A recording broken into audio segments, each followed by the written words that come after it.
大家好，我是慧慧。刚才花了2块6毛钱买了1斤的山楂，今天用它给大家分享一个好吃的做法，我们一起来看一下吧。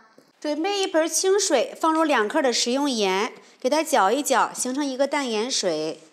把山楂放入里面，给它抓拌一下，浸泡5分钟。时间到，我们给它清洗一下，把表面的脏东西给它清洗干净。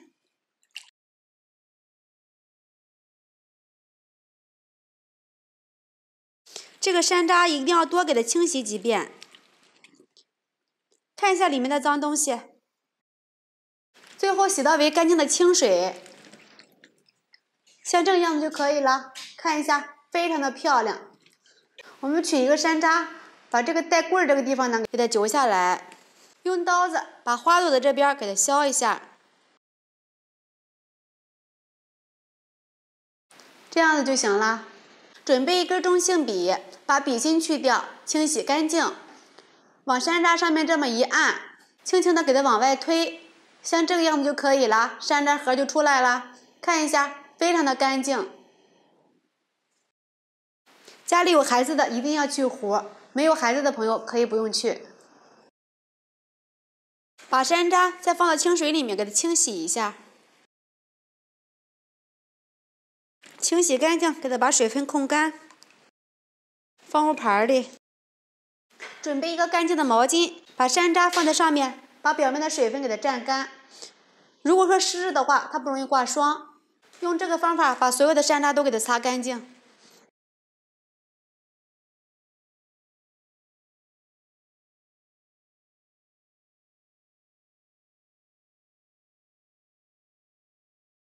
以200克山楂为例，倒入100克的清水，100克的白糖，开中火不停地搅拌，使白糖完全融化。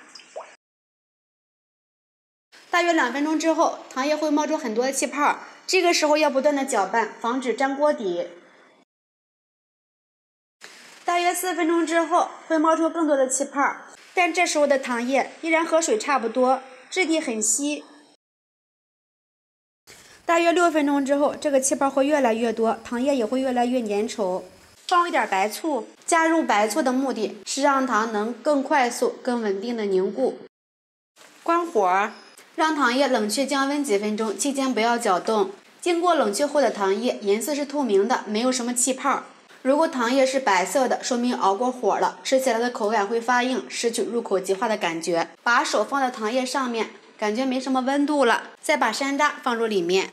如果糖液温度过高放入山楂，会导致山楂出水，不仅影响反沙效果，还会导致挂不上糖。山楂放进去之后，开始慢慢的搅拌，刚开始的时候会很轻松，慢慢的糖液就开始变得粘稠起来了。继续搅拌，糖液就会变白，出现反沙。再继续翻拌，会感觉阻力明显越来越大，这说明在反沙的最高峰，一定要继续翻拌。随着翻拌，温度也在不断的下降，糖霜会变得越来越白，直到完全凝固，颗颗分明就可以出锅了，糖雪球就做好了。这样子做酸酸甜甜的，非常的开胃，喜欢的朋友们就赶紧试一下吧。喜欢慧慧的视频，记得点击关注转发，拜拜。